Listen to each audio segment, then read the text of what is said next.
Halo Sobat Rumah Tani Bali, ketemu lagi dengan saya Putu Novianti. Hari ini kita akan praktek bagaimana cara melakukan fermentasi pakan untuk lele Budik Damber.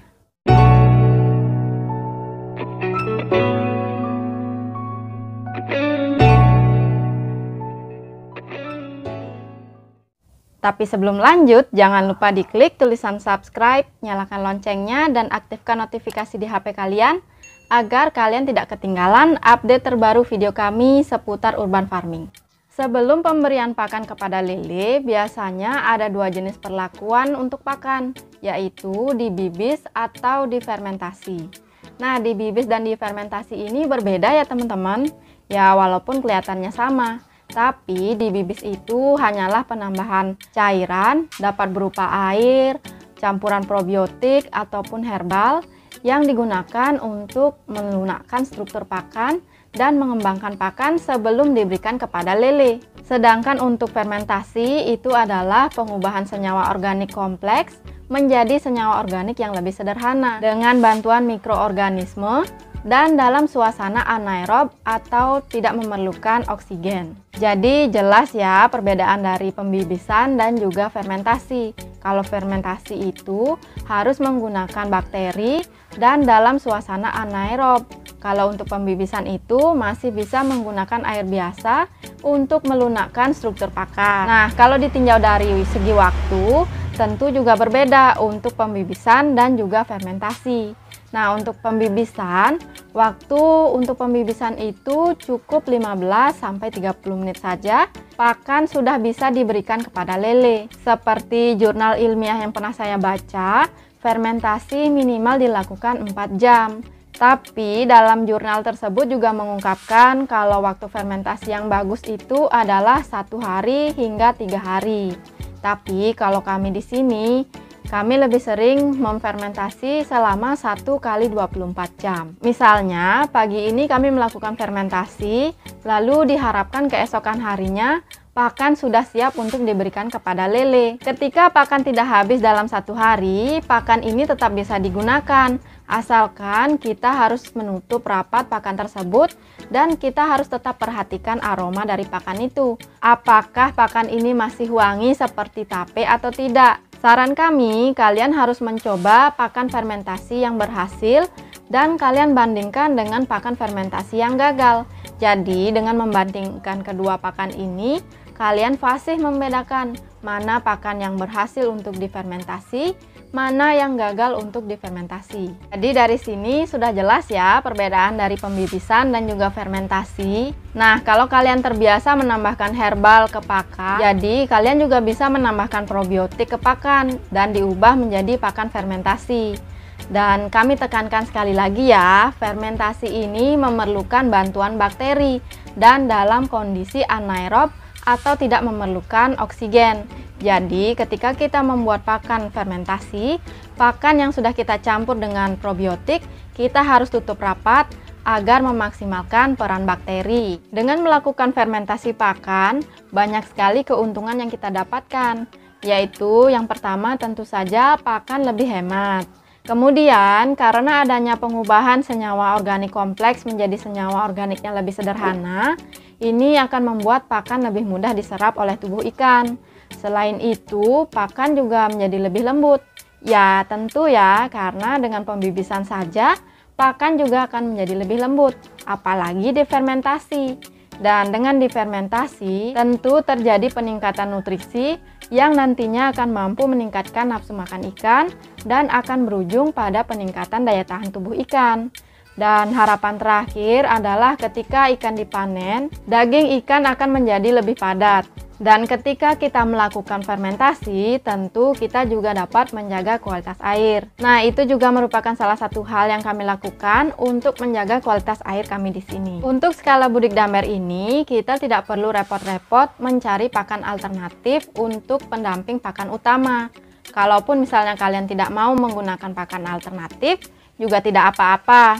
Tetapi kalau ingin menggunakan pakan alternatif, kami lebih menyarankan menggunakan sayur-sayuran. Dengan catatan, sayur yang digunakan ini sayuran yang tinggi protein. karena kita akan memberikan makan kepada ikan lele yang notabene membutuhkan protein yang tinggi. Kenapa saya lebih recommended menggunakan sayur-sayuran untuk pakan alternatif?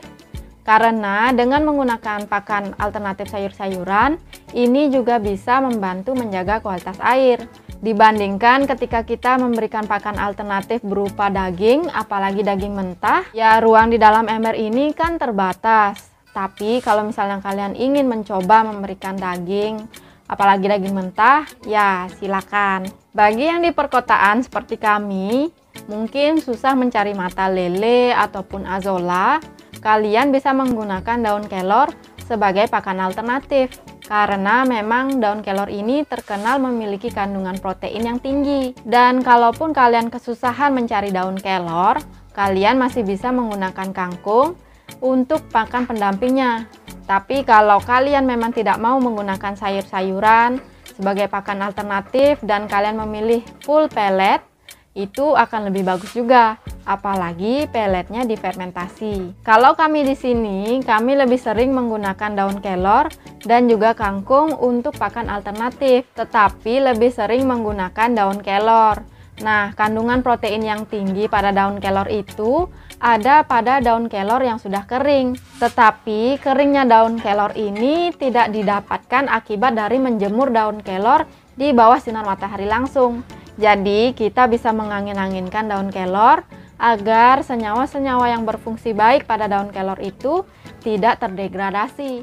Dan ketika kita menggunakan kelor sebagai pakan alternatif, akan lebih optimal apalagi jika difermentasi. Kandungan protein kasar pada daun kelor kering ini sangat tinggi teman-teman, sekitar 25 hingga 30%. Dan juga ada penelitian yang mengatakan bahwa daun kelor ini tinggi asam amino, tinggi vitamin, dan juga tinggi mineral, sehingga sangat cocok digunakan sebagai pakan alternatif. Semakin kering daun kelor, maka semakin tinggi pula kandungan proteinnya. Jadi ada baiknya kita melakukan pengeringan untuk daun kelor, tetapi tidak dijemur secara langsung ya. Tentu pakan alternatif ini tidak bisa mengganti peran pakan utama. Apalagi misalnya ketika ikan diberikan pakan alternatif berupa sayuran secara berlebih dan sayuran yang diberikan ini tidak kaya dengan protein, maka kualitas dagingnya akan sangat berbeda dengan ikan yang terbiasa diberikan full pellet. Dan kalau misalnya kalian tidak mau memberikan pakan alternatif, mungkin karena alasan sibuk atau tidak mau repot, kalian tetap bisa memfermentasi pellet untuk mendapatkan hasil yang lebih maksimal. Kalau kami di sini, kami tetap mengatakan bahwa kami masih full pellet. Karena pakan alternatif yang kami berikan ini berupa sayur kelor hanya sebagai cemilan, itu pun kalau kami punya persiapan daun kelor dan kami ingat melakukan fermentasi untuk dijadikan sebagai pakan alternatif. Nah, sekarang kita akan tunjukkan ke kalian bagaimana biasanya kami melakukan fermentasi untuk pakan. Teman-teman, ini merupakan persiapan untuk kita melakukan fermentasi. Jadi, pakan yang digunakan ini merupakan pakan kami stok lama. Karena ini kami beli waktu pertama kali memulai Budik Damber. Jadi, waktu itu kan kami tidak tahu ukuran berapa pakan yang harus kami beli. Dan ini kami lupa ini ukuran berapa. Harganya dulu itu kami beli sekitar 8.000 per kilonya. Dan setelah kami cek ternyata ini pakannya masih bagus. Jadi kami berpikir untuk melakukan fermentasi. Dulu ketika waktu di awal-awal memulai Budik Damber, kami mencoba memberikan pakan tipe ini. Tentu sudah disesuaikan dengan ukuran ikan. Tapi ternyata nafsu makan ikan itu kurang bagus teman-teman. Jadi responnya itu kurang. Walaupun pakan yang kami berikan ini pernah kami tidak bibis, tetap saja nafsu makannya itu kurang bagus. Dan kami mencoba untuk memberikan pakan yang ukurannya lebih kecil yang memang kami punya. Ternyata responnya itu sangat bagus. Dan kami mencoba mengganti lagi dengan pakan ini. Dan nafsu makan ikan juga kembali turun. Akhirnya kami berpikir untuk tidak memberikan ikan makan dengan menggunakan pakan tipe ini.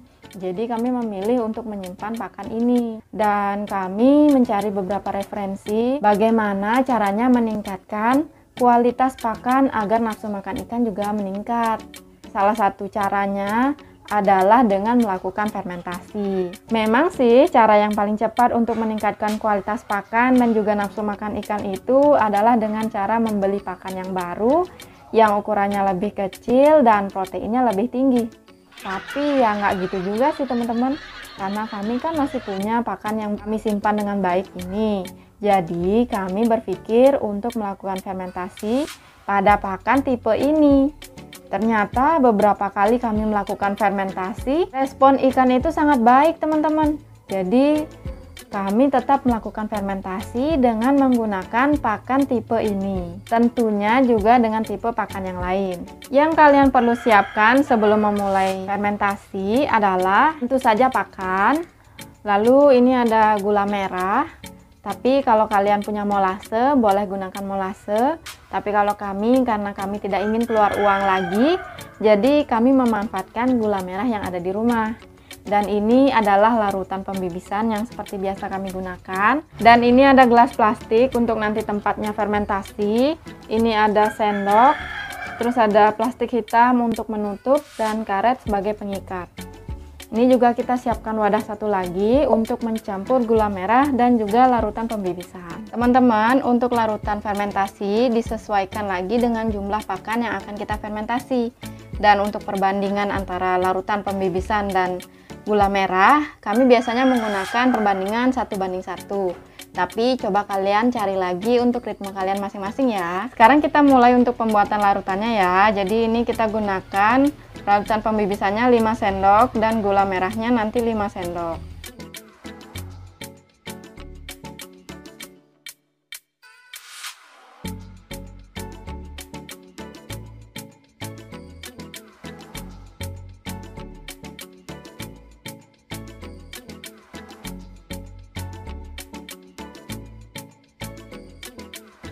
Sekarang kita akan aduk, lalu kita akan tuangkan ke pakannya.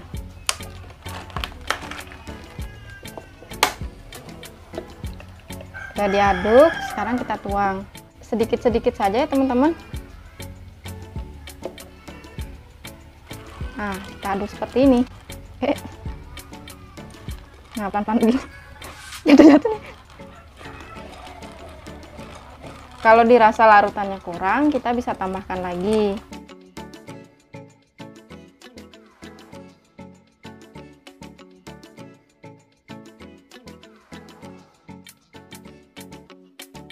Kita aduk merata biar basahnya merata nih ya teman-teman. Sebelum nanti kita tutup dengan plastik.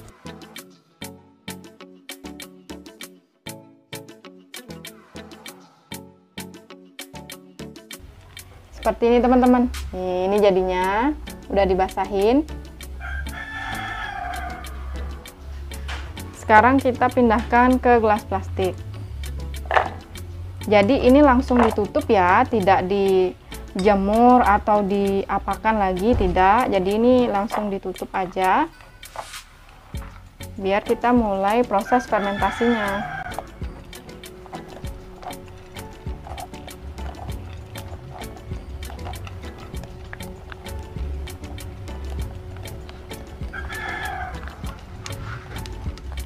Nah, ini udah selesai. Sekarang kita tutup dengan plastik. Nah, cukup seperti ini aja ya teman-teman. Lalu kita simpan di tempat yang tidak terkena sinar matahari agar fermentasinya berhasil. Nah, besok akan kita cek lagi bagaimana penampakan pakan yang sudah difermentasi.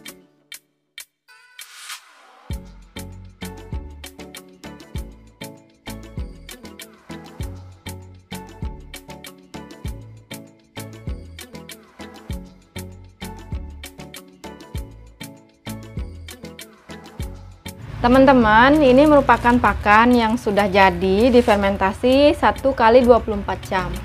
Nih, seperti ini jadinya.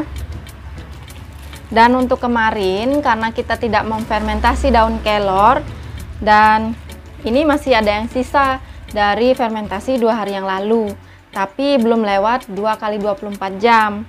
Nah, seperti saya katakan bahwa Yang bersisa pun masih bisa digunakan, asalkan masih ditutup rapat, dihindarkan dari sinar matahari langsung, dan aromanya masih enak, tidak tengik. Dan untuk daun kelor yang saya katakan dikering anginkan, ini jadinya seperti ini teman-teman. Dia tidak gosong, tapi kalau misalnya dipegang, nah ada suara krik-krik gitu loh. Dan kalau misalnya ditekan, ini memungkinkan untuk dia hancur. Itu. Jadi kalau daun kelor yang dikering anginkan, dia akan seperti ini. Tapi kalau daun kelor yang dijemur, dia akan berubah menjadi warna coklat. Sekarang kita cium aroma untuk pakan yang sudah difermentasi ya. Wanginya ini manis, benar enak teman-teman. Pernah juga saya membaca di jurnal ilmiah, peneliti tersebut melakukan fermentasi pakan dengan variasi waktu 7, 14, dan 21 hari. Nah, ternyata di hari ke-14, pakan sudah mengalami penurunan kualitas yang ditandai dengan aromanya berubah menjadi tengik, terus juga jamur yang tumbuh itu bukan lagi putih, tapi berubah menjadi hijau, bahkan lama-kelamaan menjadi hitam. Dan ketika pakan diberikan kepada lele, pakan menjadi lebih cepat tenggelam. Nah, itulah sebabnya saya lebih menyarankan kalian untuk memfermentasi dengan lama waktu 1 hingga 3 hari. Dan kalau kami di sini, kami usahakan pakan yang sudah difermentasi itu habis 1 kali 24 jam. Tapi kalau misalnya tidak bisa habis dalam 1 kali 24 jam, ya maksimal 3 hari ya. Seperti daun kelor ini kan sudah lebih dari 1 hari, tapi kurang dari 2 hari. Dan sekarang kita coba cium aromanya ya. Kalau aromanya ini semakin manis dia teman-teman. Dan menurut saya sih sudah tidak bau daun mentah lagi. Mungkin sudah lebih dari 1 kali 24 jam ya, sehingga aromanya juga semakin manis. Dan rencana kami daun kelor ini agar habis hari ini, jadi tidak ada pakan yang terbuang. Nah, itu dia tadi cara kami melakukan fermentasi pakan. Semoga video yang kami share ini bermanfaat untuk kalian, dan sampai jumpa di video-video kami selanjutnya.